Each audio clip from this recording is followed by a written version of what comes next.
Okay, so data centers long relied on AC infrastructure. What's changed with AI workloads that's now exposing this 10 to 30%-ish, if that's right, conversion tax as such a critical bottleneck? Yeah, so we need to remember that AI workloads are inherently different than what data centers dealt with before. So they feature a much higher energy density. So they need the GPUs to work harder and to be closer together, which means we need more power, and this power should be more concentrated. If before we used to see data centers with compute racks of, let's say, 10 kilowatts per rack, now we are at 100, and in a year or two, we will be approaching 1 megawatt per rack on the same footprint. This means that we need to make the most out of the grid connection that we have. Otherwise, the energy just will not be able to support these loads. So if before some data centers operators could do with a bit of inefficiency what we call the conversion tax, now it's really unacceptable. Yeah, and just before we go on to how the landscape may well be changing, just give us some idea of how these accumulated conversion losses translate into sort of real world limitations when it comes to rack density, GPU utilization, because I know sometimes they're sort of throttled down and the overall compute performance. Right. So with today's infrastructure, you can basically go up to, let's say, 200 kilowatts per rack. This is the physical limit of the infrastructure. And as we said, the next generations of GPUs, they will approach 1 megawatt per rack. So you have to do a complete overhaul of the system. Otherwise, you cannot support the latest technology. So now you have to remember we have also constraint on the power we can get. Systems are more constrained today. A lot of power is needed. The generation cannot keep up with the space. So we can really use every bit of efficiency we can, and in the same time change the system to really allow these next generation GPUs to be fitting. Okay, so 800 volts DC, that's increasingly being discussed as the new standard. What makes this voltage level optimal for the next gen AI data center architectures that are currently are under certain constraints, shall we say? Yeah, so one of the ways to increase power density, and we said that we have to increase power density to support the AI compute loads, is just simply to elevate the voltage. We know that when we have higher voltage, we can use lower currents, which means less losses from heat, and you can just squeeze more power from the same system. So using the higher current allows for thinner conductor, which reduces the capex and the space requirements, and also can enable us to connect these next generation loads. And the reason that specifically 800 volts was chosen is that this is widely used in other industries. So for example, we know that solar inverters are often they often run on 800 volts. Also, electric vehicles are standardized around that. This means that we have the expertise, the standards, the components to really enable this transition to start immediately. But we have to bear in mind that this is not the final goal. Talk in the industry is that it will one day go up to 1500 volts DC to really get to the best possible performance, but we're not there yet. So 800 volts is a great place to start. Yeah, and the white paper that SolarEdge has produced, I think it introduces a five-stage maturity model when it comes to transitioning from AC to DC native infrastructure. Can you just walk us through those key stages and what defines each of those steps? Yeah, sure. So in this model that we prepared, we really see the transition from what we call stage zero, which is the current AC infrastructure, all the way to stage 4, which is the best-in-class DC native data center. So stage 0, as I said, is the current state. We have AC grid. We have the transformer that takes this electricity from the grid, still in AC, lowers the voltage, and then distributes this electricity throughout the data center, still in AC.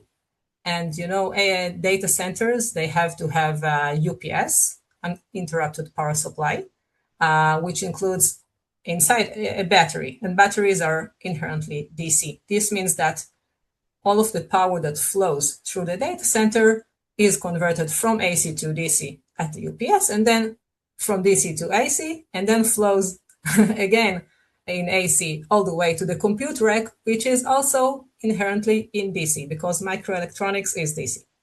So we have a lot of conversion stages here, which lower the efficiency, and typically we see those systems reaching 84 to 91% system efficiency. This is stage 0 where we are today. To enable really the next generation AI loads, which we discussed, we said we have to move to 800 volts DC because the legacy system simply cannot contain more than 200 kilowatts per rack. So in stage 1, we call it the white space retrofit. You introduce a new component to the system. It's called a sidecar, and it basically takes the AC that runs through the data center and converts it to DC right before the rack. So you don't really change the infrastructure, you just add another component to enable you connect on the other side the 800 volts DC rack.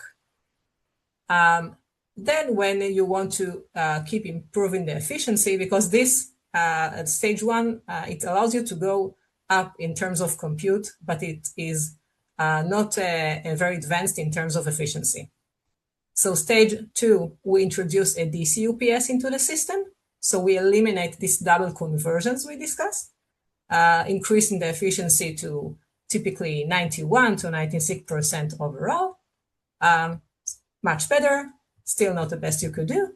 And then it's really getting interesting in stage 3, which is the first DC native stage. Here we introduce the solid state transformer, or SST, which acts both as a transformer and an inverter. So it takes the AC from the grid, or after it is stepped down from the grid, and it turns it into DC and also to the right voltage level. And then it works with a low voltage distribution unit and a DC UPS to get a fairly good performance, typically 94 to 97% efficiency for the entire system, which is a great improvement from what we had in the beginning. But we believe that this is not the final step, and we have stage 4, which is called the integrated DC native, and here we take a high efficiency integrated solid state transformer, which does not require any other components in the system. It has inherently the DC distribution unit inside. It can connect to very high grid voltages, so you don't need an extra transformer to connect to the grid.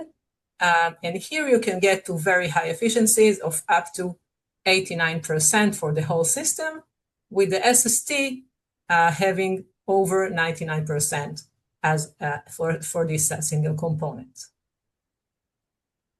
Okay, and just at this point, I'm just curious, you say the end goal is potentially 1500 volts DC. In terms of why wouldn't the data center go straight there? I know you say other industries have experience with 800. Is it just because the technology is just not there to go straight there? But say, because theoretically you'd say, well, they've got the chance to go straight there rather than this 800 volt sort of stepping stone. But is it, I say, just because there's not the technology available? Yeah, basically you don't really have the supply chain, you don't have the technical standards, you start to see considerable safety issues in these voltages, which are not fully worked out yet. Okay, no, that's cool. So in terms of the landscape you described, where would you say most of the hyperscale data centers sit today within that 5-step maturity curve, and if there are people that are more advanced, what distinguishes them, what you call the early adopters from the rest of the market? What are they doing? Yeah, so basically most of the market is at stage 0 today. Um, Almost everywhere this is what you see, but we do see players starting to look for stage 1 solutions, the sidecar solution, which is, we can call it, it's like a bandage. So you can start getting the new AC and the new 800 volt DC racks, but you still didn't really want to change the infrastructure. But you see that the more advanced players, and typically those who are really focused on the AI and getting the best AI performance for the customers, they are already looking at the next stages, and they are already starting to partner with solid state transformer manufacturers and other component manufacturers to really start and test and pilot the next stages, which we expect will be commercially on the market next year. Okay, and in terms of, I think you sort of touched on it, but perhaps you want to say a bit more in terms of how operators move from what we call hybrid AC/DC systems towards this centralized 800-volt DC backbone. Are there any particular significant technical and operational hurdles they need to overcome along the way? So I believe this is a tectonic shift to the industry. It's not an easy move. And we see that not all the players are really happy about it, but they will have to adjust. I think one of the critical points that they need to solve is to really establish value chain partners that have the right technology, the right amount of expertise, specifically in DC systems, because most of the players in data centers were not DC systems experts before. And also another hurdle could be regulation and certification, which is not fully mature yet. There are groups that are working on it, but this is something that the players who want to really push this transition, they have to be very active on that. And also we need to remember that DC architecture presents a different set of safety issues than AC. So those should also be handled very carefully. And maybe last is the technical difficulty of really connecting the data center straight to the very high voltages. It's technically it's medium voltage, but I'm talking about the higher levels of medium voltage, such as 34.5 kilovolts. This is a technical difficulty that those who can solve it will have better efficiency and a more streamlined design of their systems. And just expanding on that, you mentioned earlier that we need to go to DC UPSs. Is that an easy thing because of the UPS industry? It's a big industry, a lot of players. Is that a relatively easy thing for them to pivot from AC to DC, or again, does that require them to sort of go back to the drawing board and redesign their solutions? So you can look at the UPS as a system that comprises the actual storage component, which is basically chemistry, batteries of different sorts. And you have the power electronics that is around it, which today is AC to DC converters, but in the next generations, it will have to be DC to DC converters. So some of the manufacturers could handle that, and we will also see new players.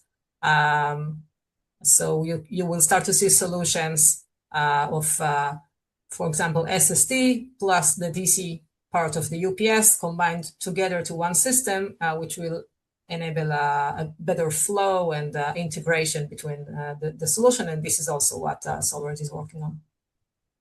And I'm just sorry, I'll get back to the questions I've got specifically, but I'm just thinking also, how disruptive is this transition? I mean, does it require the whole powertrain to be sort of ripped out and then reinstall a new one, or so yeah, how much disruption are the data center folks going to experience along this path? So it depends on the stage. For stage 1, not a lot of disruption. You just need to insert one extra component. But for the upper stages, this is a complete overhaul of the system. You need to take out components, bring new components. Eventually, it's easier because you need less components when you have a more streamlined system. But to do a retrofit to existing infrastructure will require a considerable effort, but it will probably be worth it for the data centers that want to keep ahead with the best GPUs. So they will have to do it. And we can see that when you eliminate these conversion taxes, you actually make more money because this is energy that today is wasted on heat. And if you take, for example, a 100 megawatt data center with stage zero topology, you lose maybe, I don't know, 12 megawatts just on conversions. This is a lot. If you can take 10 of those back and put extra compute racks, you make so much more revenue that the effort that is needed to do this overhaul is actually negligible on the long term. Yeah, I mean, I was going to ask you, you semi-answered it, but again, if you want to say a bit more, the final stage, fully DC native data centers, the level of efficiency, I think you explained earlier, but how transformative is it in practice in terms of the operation of the data center? And to your point, you're reclaiming potentially a lot of energy, which at the moment is just money down the drain, I suppose. Yeah, this is the main issue here. It's just a lot of value to the data center operators, and the higher you go on this framework, I mean, if you go to higher stages, you just claim more revenue as you free more power for compute rather than wasting it on heat. Okay, and then just looking at the solid state transformers specifically, in terms of where they fit, when they will become, an important part of this transition, in terms of unlocking the full benefits of the DC architecture, and I guess the sort of part two is how that will change design philosophy of power distribution within the data center.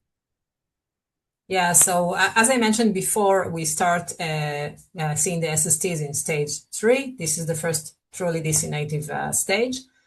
So before that, you kind of tweak the existing system, and from stage 3, it's completely different. It's also important to understand that a solid state transformer is not a transformer. It's really a different creature. So you do also the role of the inverter. It's an inverter and a transformer. It is built differently, performs differently. So this is really the step change, I believe, within this maturity level framework. And there you can see the really significant step up in performance.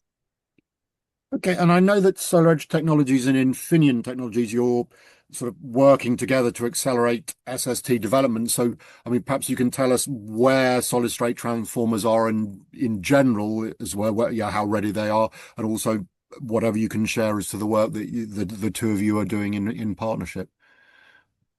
Sure. So first of all, I just want to clarify that our production is not a joint venture, but we are partners. Infineon is our trusted partner for a very long time. We do believe their components are the best fit for our product. So we use their expertise, their state-of-the-art components to really enable us deliver the best SST with the highest performance. The industry is now trying to mature this product. SolarEdge is fairly mature because we started exploring this technology a few years back, even before it was designated specifically to data centers. But we do see players across the industry race to design a proper product. There is no commercially available SST on the market yet. Some companies are closer. As I said, I believe that next year we will start to see first commercial installations because this is also the time where the next generation of GPUs is going to be commercially available. So these timelines should converge, and we will see the first SSTs in data centers by then. And in terms of the solution, I know that the Infineon silicon carbide technology is an important part of the effort. So Mhm. I'm just interested as to what advantages silicon carbide brings, enabling that. I think you mentioned it was 99% efficiency at the power levels.